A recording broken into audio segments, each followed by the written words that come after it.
இந்த ஆரம்பிச்சுட்டாங்களே இன்னொரு 3 மணி நேரம் 4 மணி நேரம் நமக்கு அடுத்த இருக்கிறதுக்கு. இப்ப நீங்க ப்ரோமோல பார்த்த கண்டென்ட் கண்டிப்பா கழுத்தை அறுத்தே கொன்னுருவாங்க. பேசி பேசியே கொன்னுடுவாங்க எங்களை ரிவ்யூவர்ஸ், அது லைவ் பார்க்கக்கூடிய ஆட்கள்லாம் பேசி பேசியே கொன்னுடுவாங்க அப்படிங்கிறதா மக்களே. பிக் பாஸோட இன்னைக்கான முதல் ப்ரோமோ ரிலீஸ் ஆயிருக்கு. ஒரு சின்ன சண்டையின் அடிப்படையில இருந்து ஒரு ப்ரோமோ ஸ்டார்ட் ஆகுது. ஸோ ஆனந்தி ஒரு டாஸ்கை பண்ண முடியாதுன்னு மறுக்கிறாங்க. அதுதான் இந்த ப்ரோமோட ஒரு சின்ன ஹிண்ட். ஸோ இந்த ப்ரோமோ பத்தி நம்ம பேசுறதோட ப்ரோமோல என்ன இருக்குன்னு பேசிடலாம். அதுக்கு முன்னாடி வீடியோக்கு ஒரு லைக் பண்ணிருங்க. ஸோ இன்னைக்கான முதல் ப்ரோமோல கேர்ள்ஸ் டீம் பாய்ஸ் டீம் ஒரு டாஸ்க் கொடுக்குறாங்க. அதை பண்ண முடியாதுன்னு கேர்ள்ஸ் டீம் வந்து இது பண்றாங்க. அதுல ஒரு சிலர் ஒத்துக்கிறாங்க, ஆனந்தி ஒத்துக்க மாட்டாங்க.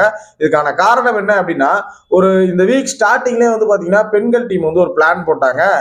ஆண்கள் டீம்ல இருந்து நம்ம வீட்டுக்குள்ள வரணும் அப்படின்னா நம்ம என்ன பண்ணுவோம், ஒரு சின்ன சின்ன டாஸ்க் கொடுத்து என்டர்டைன்மெண்டா டாஸ்க் கொடுக்கலாம் அப்படிங்கிற மாதிரி ஒரு பிளானை போட்டாங்க. இது ஒரு பயங்கர கன்வர்சேஷன். பெண்கள் தான் பேசினாலே பேசிக்கிட்டே இருப்பாங்களே, அந்த மாதிரி பயங்கரமா ஒரு கன்வர்சேஷன்ல வந்து பாத்தீங்கன்னா கொண்டு போனாங்க. இந்த கன்வர்சேஷன் முடிகிற தருணத்துல என்ன மாதிரி கொண்டு வந்து நிப்பாட்டினாங்க அப்படின்னா, ஜாக்லின் தான் அதுக்கான இது கொடுத்தாங்கன்னு நினைக்கிறேன். இந்த ஐடியா வந்து ஜாக்லின் தான் கொடுத்துருந்தாங்க. அதாவது நீங்க என்ன பண்ணாலும் அவங்க வந்து அந்த டாஸ்க்கோ இந்த என்டர்டைன்மெண்ட் பண்றதை ஏத்துக்கவே மாட்டாங்க. அவங்க முடியாதுன்னு சொல்லி தான் பிரச்சனை பண்ணுவாங்க.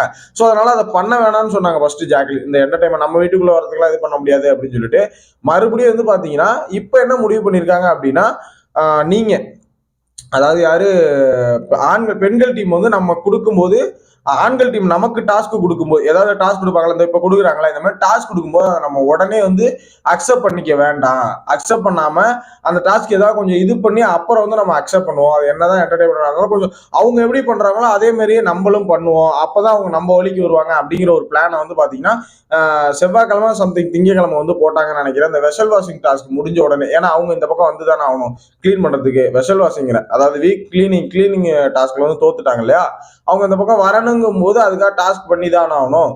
ஸோ அந்த ஒரு காரணத்தினால இந்த ஒரு பிளானை போட்டாங்க.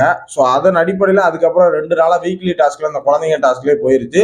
ஸோ இன்னைக்கு வந்து பாத்தீங்கன்னா அந்த விஷயத்த வந்து அவங்க இம்ப்ளிமெண்ட் பண்றாங்களோ அப்படிங்கிற மாதிரி தான் எனக்கு தோணும் இந்த ப்ரோமோ பொறுத்த அளவுக்கு. உங்களோட கருத்துக்கள் என்ன அப்படின்னு மறக்காம கருத்து கமெண்ட்ல சொல்லுங்க.